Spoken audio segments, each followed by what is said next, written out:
नमस्कार, मैं हूं आपके साथ मोनिका गुप्ता और आप देख रहे हैं अपना छत्तीसगढ़। इस बुलेटिन में आपको दिखाएंगे छत्तीसगढ़ की तमाम अहम और बड़ी खबरें।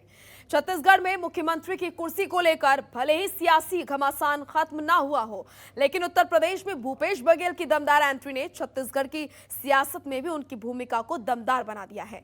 इन सब के बीच छत्तीसगढ़ प्रदेश कांग्रेस कार्यकारिणी की बैठक राजीव भवन में की गई। बैठक की अध्यक्षता प्रदेश कांग्रेस प्रभारी पीएल पुनिया ने की। बैठक में मुख्यमंत्री भूपेश बघेल समेत तमाम कांग्रेस के दिग्गज मौजूद रहे। पीएल पुनिया इससे पहले स्वास्थ्य मंत्री टीएस सिंहदेव के साथ भी बंद कमरे में चर्चा कर चुके हैं। अब देखना होगा कार्यकारिणी की इस बैठक से क्या कुछ निकलकर सामने आता है।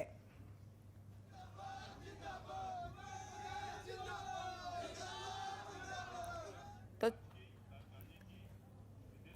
मनमोहन नेताम हमारे सहयोगी जुड़ चुके हैं ज्यादा जानकारी के साथ। मनमोहन, आज छत्तीसगढ़ कांग्रेस की यह महत्वपूर्ण कार्यकारिणी की बैठक हुई, क्या कुछ इस बैठक से निकलकर सामने आया? कितनी महत्वपूर्ण रही ये बैठक? देखिए मोनिका, ये बैठक सबसे महत्वपूर्ण इसलिए है क्योंकि प्रदेश में जिस तरीके से कांग्रेस पार्टी में अंतर्कलह चल रहा है और गुटबाजी जिस तरीके से चरम सीमा पर पहुंची है, और साफ बता दूं कि प्रदेश कांग्रेस कमेटी में जिस तरीके से मुख्यमंत्री बदलने का जो सियासी ड्रामा चल रहा है, उस बीच आज जो प्रदेश कांग्रेस कमेटी के जो प्रभारी हैं पीएल पुनिया छत्तीसगढ़ के दौरे पर हैं और आज ही वो राजीव भवन में प्रदेश कांग्रेस कमेटी का बैठक लिए, और जिसमें मुख्य रूप से बता दूं कि जिस तरीके से प्रदेश में जो सियासी हालात चल रहे हैं उसे लेकर इस बैठक में बात निकली। और इस बैठक का सबसे अहम मुद्दा यह रहा कि जो कार्यकारिणी में जिस तरीके से ब्लॉक अध्यक्ष की नियुक्ति भी की गई एवं साथ ही जो पीएल पुनिया हैं वो टीएस सिंहदेव के साथ बंद कमरे में बात हुई। तो कहीं ना कहीं सबसे महत्वपूर्ण बात तो यह है कि प्रदेश में जिस तरीके से कांग्रेस पार्टी में अंतर्कलह चल रहा है, जिस तरीके से कांग्रेस पार्टी में जो गुटबाजी चल रही है, उसे दूर करने के लिए यह बैठक सबसे अहम रहा। जी बिल्कुल, और जो एजेंडा रहा बैठक का, जैसा कि आपने बताया कि अंतर्कलह, कांग्रेस के अंतर्कलह को शांत कराने के लिए, क्या वो होते हुए दिख रहा है मनमोहन? देखिए मोनिका, छत्तीसगढ़ में कांग्रेस की सरकार 15 साल वनवास के बाद बनी है, तो जाहिर सी बात है कि कांग्रेस के पार्टी का मुख्य एजेंडा यह रहेगा कि निर्विवाद रूप से 5 साल का कार्यकाल पूरा किया जाए।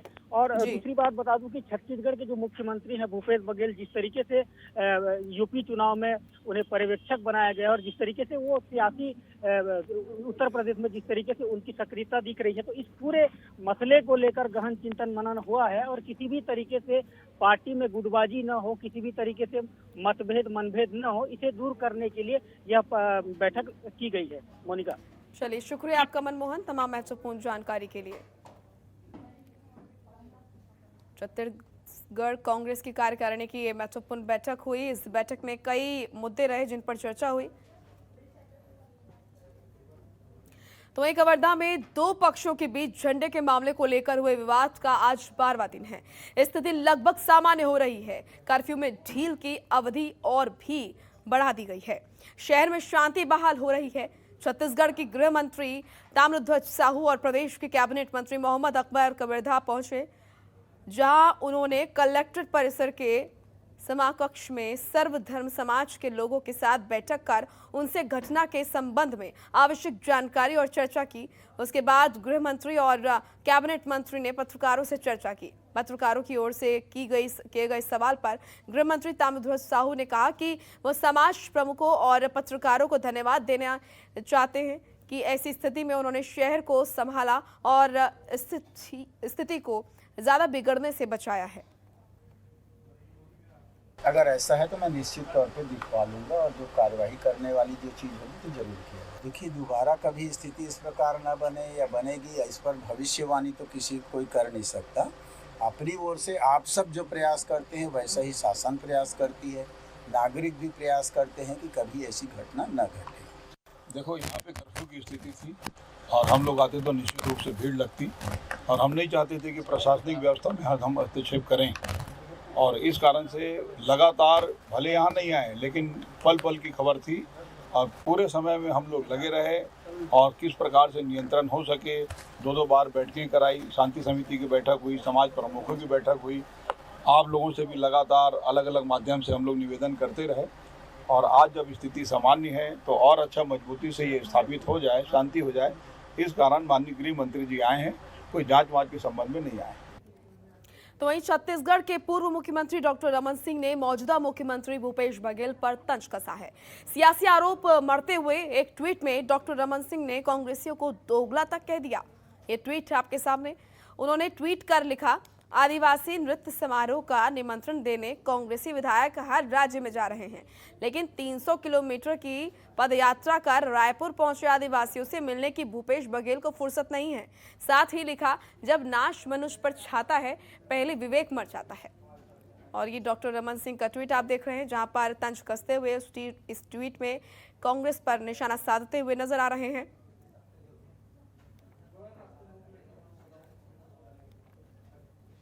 देश भर में कोयला संकट के बीच कोरबा से एक बड़ी खबर सामने आ रही है। आपको बता दें कि कोयले के संकट को देखते हुए और बिजली की बिना रुकावट आपूर्ति के लिए साउथ ईस्टर्न कोल फील्ड्स लिमिटेड ने नॉन पावर सेक्टर उद्योगों को कोयले की सप्लाई पर रोक लगा दिया है। SECL ने बाकायदा नोटिफिकेशन जारी कर अगले आदेश तक सप्लाई बर्खास्त रखने के निर्देश दिए हैं। आपको बता दें कि नॉन पावर सेक्टर जिनमें कोयले की सप्लाई की जाती है उनमें एल्यूमिनियम और स्टील प्लांट शामिल हैं। बताया जा रहा है कि अगर 2 दिनों में कोयले की आपूर्ति नहीं की गई तो एल्यूमिनियम और स्टील प्लांट बंद करने की नौबत आ सकती है।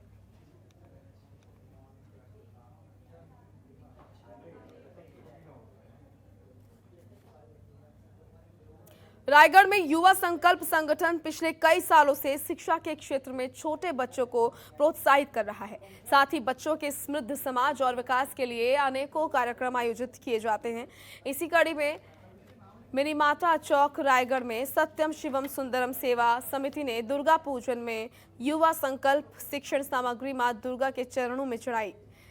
विसर्जन के कुछ दिन बाद युवा संकल्प संगठन के पदाधिकारी ग्रामीण क्षेत्रों की बस्तियों और शासकीय स्कूल के बच्चों के बीच जाकर शिक्षण सामग्री का वितरण कर देते हैं। जो है स्थापित करने वाले समय में हम जितने भी शिक्षण सामग्री होते हैं, जिसमें कॉपी, पेन, पेंसिल और तमाम कटर वटर जितने संबंधित ड्राइंग पेपर, चार्ट शीट जितने भी सामग्री होते हैं, उन सबका हम लोग दुर्गा पूजा में चढ़ाते हैं उसको। और जैसे ही विसर्जन होता है तो विसर्जन होने के बाद में जब हम उसको जो है अपन वापस ले लेते हैं, उसको हम लोग वहां पे जाकर के छोटा छोटा पुरस्कार देते हैं, प्रथम, द्वितीय, तृतीय। तो वहीं किसान कांग्रेस ने राजनांदगांव जिले में नई बॉडी गठन नवनियुक्त जिलाध्यक्ष और पदाधिकारियों के साथ चर्चा की। धान खरीदी और किसान मजदूर की महत्वपूर्ण योजनाओं के संबंध में प्रदेश किसान कांग्रेस ने विचार विमर्श किया, जिसमें संयोजक लाल बहादुर चंद्रवंशी ने राजनांदगांव के न्यू सर्किट हाउस पहुंचकर प्रेस वार्ता की। आने वाली धान खरीदी और किसान मजदूरों के महत्वपूर्ण सरकार की योजनाओं के बारे में भी जानकारियां दी। राजनांदगांव जिला में किसान कांग्रेस की नई बॉडी गठन हुआ है। हमारे किसान कांग्रेस के जिला अध्यक्ष नवनियुक्त जिला अध्यक्ष नियुक्त किया गया है। तो इसी पर्पस से हम लोग आज राजनांदगांव में बैठक, जिला किसान कांग्रेस का बैठक बुला करके कार्यकारिणी के संबंध में बैठक लिया जा रहा है। और कार्यकारिणी गठन के संबंध में जिला कार्यकारिणी और ब्लॉक कार्यकारिणी का गठन किया जाएगा। किसान कांग्रेस को बूथ तक मजबूत करने का बात हो रहा है यहाँ पे। तो वहीं कांकेर जिले के आमाबेड़ा क्षेत्र के 90 गांव के ग्रामीणों ने 21 सूत्रीय मांगों को लेकर जन आक्रोश रैली निकाली, जिसमें क्षेत्र की समस्याओं को प्रमुखता से उठाया। सिलगेर मामला, कृषि कानून वापस और पैसा कानून लागू करने की मांग की गई है। ग्रामीणों ने आमाबेड़ा यादव भवन से तहसील ऑफिस तक 2 किलोमीटर तक पैदल यात्रा निकाली, जिसके बाद ग्रामीणों ने 21 सूत्रीय मांगों को लेकर राज्यपाल के नाम SDM को ज्ञापन सौंपा।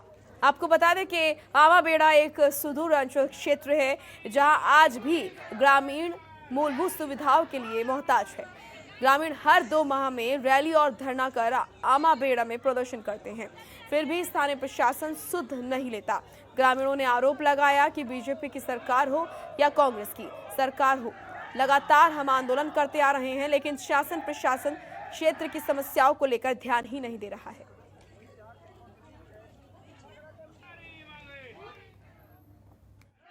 वर्षों से बीजेपी शासन के समय भी और आज कांग्रेस के शासन के समय भी हमने कई बार रैली के माध्यम से हमारे 20 बिंदु हैं जिनको मांग किए, जो आज वर्षों तक नहीं हुए हैं। इसलिए आज उग्र आंदोलन में आए हैं और अगली बार अगर हमारे 2 महीने की चेतावनी है शासन प्रशासन को, अगर मांगे पूरी नहीं होगी तो 90 गांव के लोग महिला पुरुष समेत कलेक्ट्रेट का घेराव और कांकेर हाईवे का जाम करने में बाध्य होंगे। सबसे पहले तो रोड को बोलूँगी और स्वास्थ्य की दृष्टि से यहाँ पे MBBS डॉक्टर होना चाहिए पूरे क्षेत्र के लिए, क्योंकि 90 गांव आते हैं, बहुत सा दिक्कत होता है अंतरगढ़ और कांकेर जाने के लिए। ग्रामीण क्षेत्रवासियों के द्वारा करीब 20 बिंदुओं पर विज्ञापन सौंपे हैं। इनको मूलतः मैं श्रीमान कलेक्टर महोदय को तुरंत तत्काल भेज रहा हूँ। 20 यूनिट विभिन्न प्रकार के खबरों के निष्पक्ष विश्लेषण के लिए सब्सक्राइब करें Jantantra TV and press the bell icon. Never miss any update.